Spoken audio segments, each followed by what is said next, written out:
Toledo, je vais présenter la communication L'émancipation du théâtre mapuche sur les scènes théâtrales chiliennes post-dictatoriales. La culture mapuche, suffisamment riche en théâtralité, ritualité et oralité, n'a créé son propre théâtre sous la stricte définition du terme occidental qu'au XXe siècle. Les Mapuches, en tant que peuple et personnage, ont été timidement énoncés pendant la première moitié du XXe siècle dans le théâtre chilien et timidement personnifiés pendant la seconde moitié du même siècle. Deux exemples sont pertinents pour illustrer les paragraphes précédents. En estos pueblos de la frontera, en 10 años bien trabajados, uno se hace rico, poderoso y hasta terrateniente. Pero estoy condenado a la miseria al pasar a medias. Llega el invierno y los indios hacen cola en el almacén y vamos valiendo lauchos de harina, cuartos de azúcar, kilos de hierba, qué sé yo. La santa verdad. Fiamos hasta por misericordia y así y todos nos tratan de gringos y de cuincas treguas. Pues nada, que llega el verano, la cosecha, vamos y todo se pierde y yo me quedo saldando cuentas con los documentos impagos, que a los indios no se les puede perseguir por la justicia, porque no tienen personalidad jurídica, eso es. Si parece que yo estuviera pagando con mi desgracia los deguisados de los conquistadores, por las manos de Galvarino, 4 quintales de harina y por la pica de Caupolicán, más azúcar que cuartos tiene un rascacielos. Au sein de libération et d'autonomie que ce terme évoque, c'est le cas de l'écriture et la mise en scène de la pièce Lautaro, épopée du peuple mapuche d'Isidore Aguirre, l'écrivain étant parmi les plus célèbres du Chili de la seconde moitié du XXe siècle. Cita. Los extranjeros están en Biobío, vienen plantando banderas y vociferando en su lengua que son dueños del suelo que pisan y de sus gentes, para mayor gloria de un impacto que nombran más allá de los mares. Allende los mares solo hay comarcas oscuras donde vagan las almas de los muertos. Eso creyeron nuestros padres, niña. Por desgracia, es muchísimo más largo el viaje que hace el sol alumbrando a los vivos, y los que vienen de allá no están muertos, porque matan. Pronto, ¿dónde está el cacique? Lautaro responde, en la ruca. Colipí, soy ido. Que sepan todos que se termina la alegría y la paz de nuestro pueblo. Desaparece el personaje. Se acaba nuestra alegría, hermanito. Irás a la guerra. Nos matarán. Lautaro, aún no está aquí la guerra, y estamos vivos.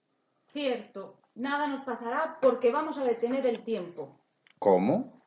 Jugando a que el tiempo es un pájaro. Lo atraigo con su propio canto. Lo retengo en mis manos, sosegado, y entonces... Aguarda, ¿qué pájaro sería capaz de sujetar el tiempo?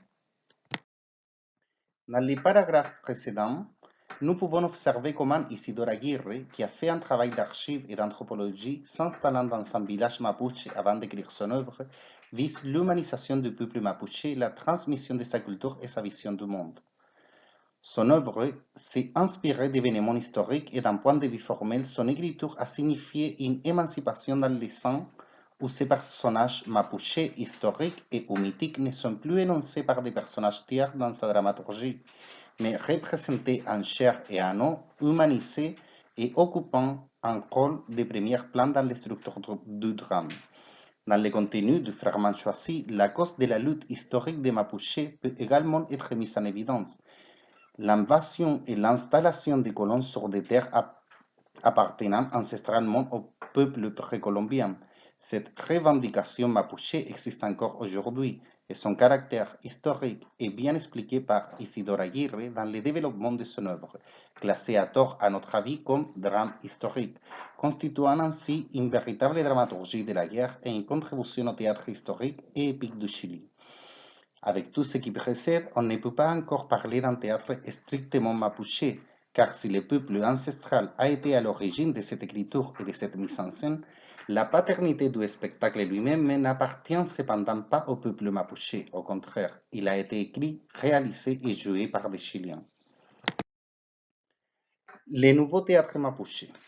Un théâtre mapuche dont la paternité appartient au même peuple mapuche a enfin pris place dans l'histoire du théâtre chilien. C'est le théâtre de la compagnie Kimum, dirigé par la dramaturge, metteuse en scène et actrice Paula González Seguel.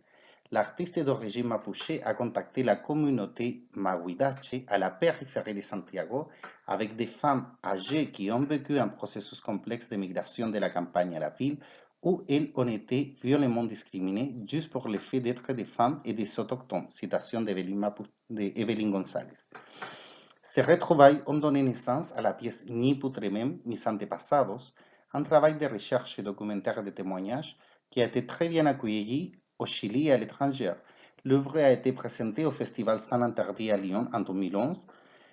Elle raconte l'histoire d'11 femmes mapuches rapprochant le public chilien et étranger vers un patrimoine immatériel de nature ancestrale, sauvant une oralité féminine qui propose des récits de vie qui sont chargés non seulement de la mémoire historique du peuple mapuche, mais aussi d'une partie de l'histoire du Chili.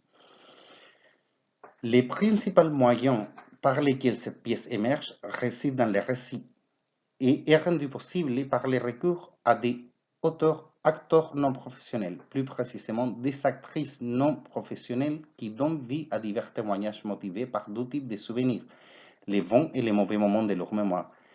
Elles ont toutes en commun les bons souvenirs de la terre natale, comme on peut voir dans l'extrait suivant du personnage Elena Mercado Marileo, l'une des actrices de la pièce. Je me souviens que lorsque j'étais petite, mon père travaillait la terre. Les récoltes étaient parfois bonnes et d'autres fois mauvaises. Un jour, mon père, après avoir récolté toute la nuit, m'a dit: Ma petite, nous irons en ville au premier chant du coq. Alors, au premier chant du coq, mon père a dit: Allons-y, car j'allais avoir de nouvelles chaussures.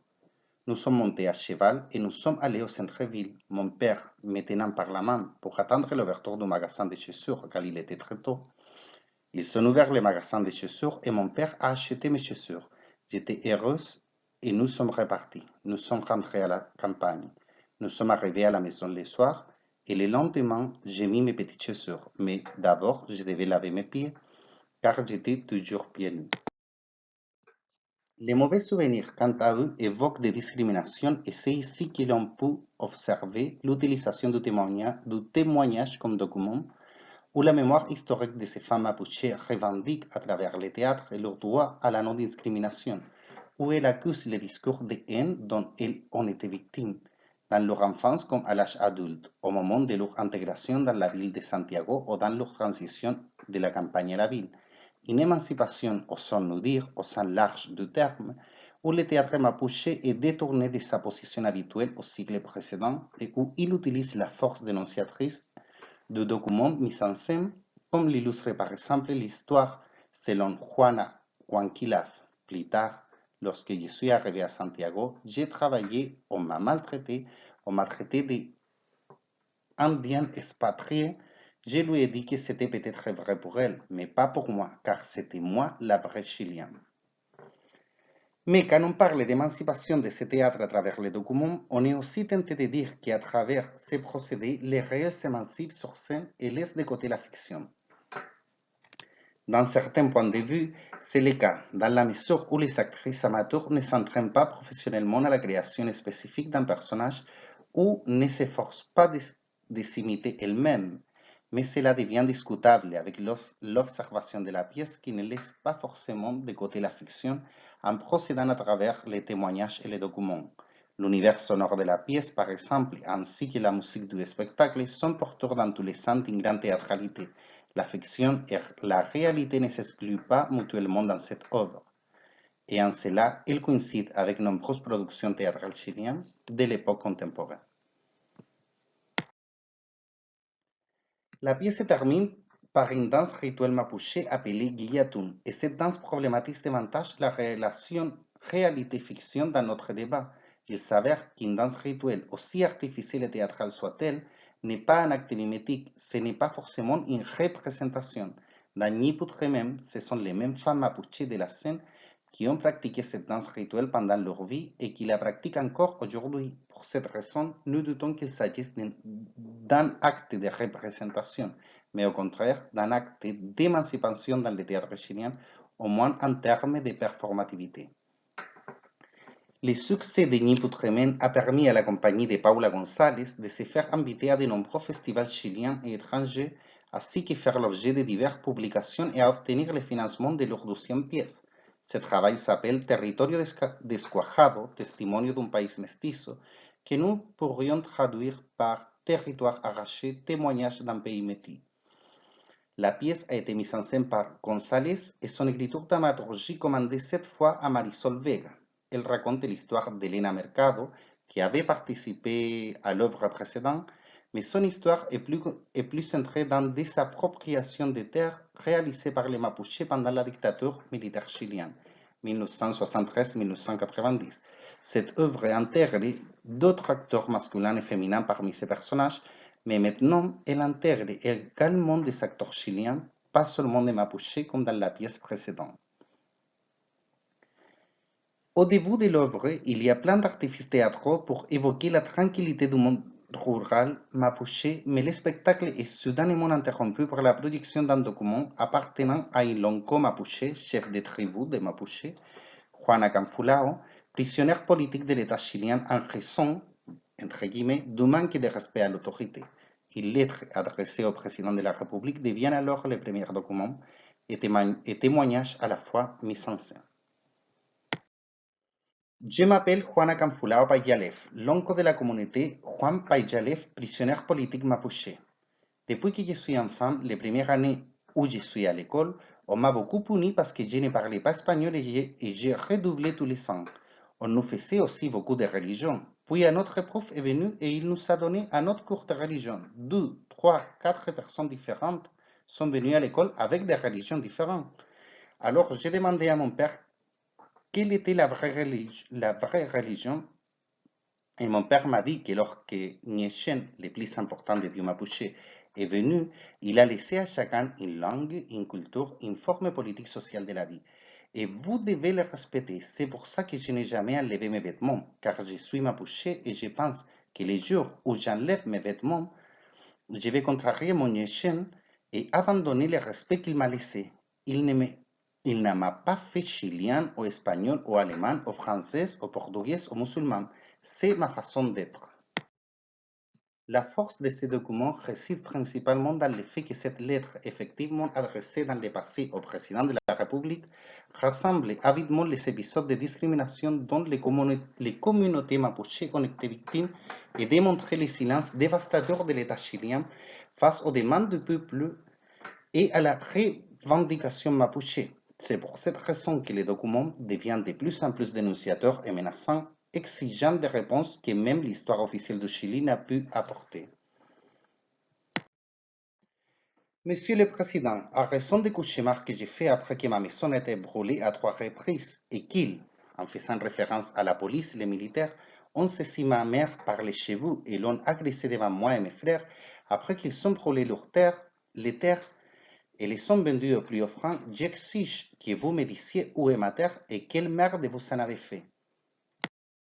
Le spectacle est complété par la narration des appropriations des terres des Mapuches, relatée par des voix principalement féminines, et par une allégorie où est représentée la célèbre scène entre Marie-Histoire et la reine d'Angleterre dans Marie-Histoire de Schiller, cette fois adaptée avec Maria la Mapuche et la reine Isabelle comme personnage, cette dernière étant le symbole représentant l'État chilien. L'intertextualité ne cesse de faire référence au conflit territorial mapuche. En raison de la longueur de cette communication, nous ne pourrons pas analyser cette scène avec des citations respectives. Cependant, il faudra remarquer la capacité de la dramaturge Marisol Vega à adapter presque entièrement cette scène classique des années 1800 et à lui donner une actualité absolue sous l'angle de l'univers culturel et politique mapuche. Le travail de la troupe Kimum et de sa directrice Paula González ne se limite pas uniquement à ces deux œuvres. Galvarino et un autre nombre de pièces qui les succèdent et Tregua récemment lancées. Des œuvres qui, sans aucun doute, peuvent faire l'objet d'analyses ultérieures et qui contiennent plus d'astuces pour intégrer les documents, l'intervention de ceux-ci et la fiction si maltraitée du théâtre chilien contemporain.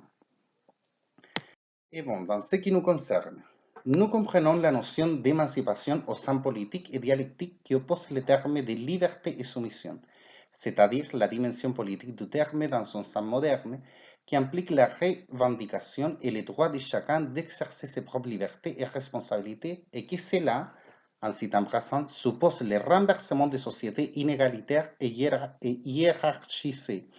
Le mot émancipation prend le sens d'une délivrance, d'une libération de la domination, de l'inégalité de conditions et signifie donc l'accès à l'exercice universel d'une liberté de droit. Et de ce point de vue, on peut envisager une émancipation dans la forme de faire du théâtre de Paula González et sa compagnie, les modes de production dans lesquels ces artistes s'aventurent à faire du théâtre, le travail collectif qui les caractérise et les messages ou gestes fondamentaux qui les motivent à choisir ces modes. Le désir de travailler dans une petite salle de théâtre, par exemple, dont l'intention communautaire et sociale s'adressait initialement à un public majoritairement local. Les premières œuvres de la compagnie Kimoun ont été réalisées par un théâtre de petit format, des modes de production qui sculptent les gestes politiques de la compagnie, qui ciblent un public mapuche local où le spectateur a la possibilité de se reconnaître dans sa communauté. Puis, point verse un spectateur universel chilien-français dans le cas du Festival de Lyon, où le public comprend que si l'émancipation devient une exigence juridique et politique universelle, il n'y a plus de différence à faire entre les personnes. Cela signifie qu'il n'y a plus qu'une condition humaine égale pour tous à laquelle tout un chacun ait un droit d'accéder. En définitive, l'émancipation est également pour nous, les spectateurs.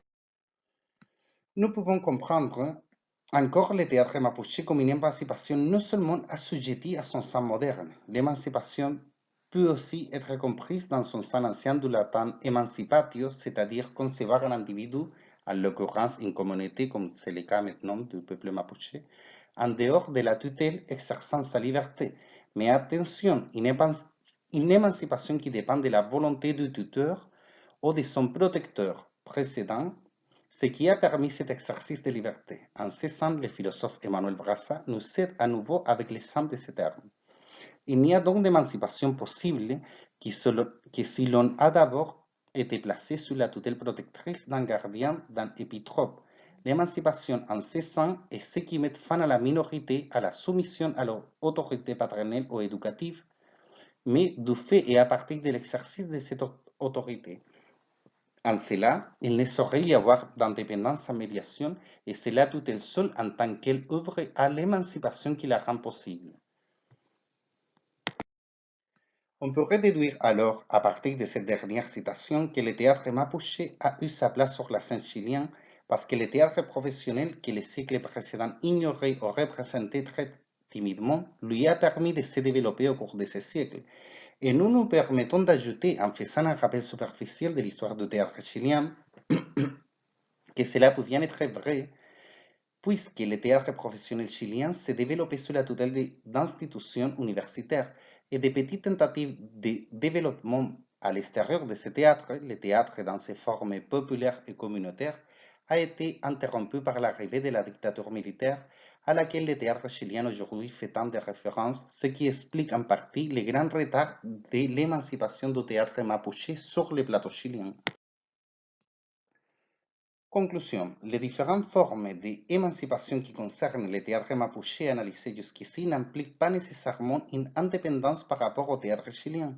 Il en fait partie. Le théâtre mapuche est une composante fondamentale de l'identité du théâtre chilien du XXe siècle. Il fait partie de tout un conglomérat d'artistes, de collectifs, de compagnies et de thèmes qui ont remis en question le drame absolu et avec cela les formes de faire du théâtre depuis le XXe siècle.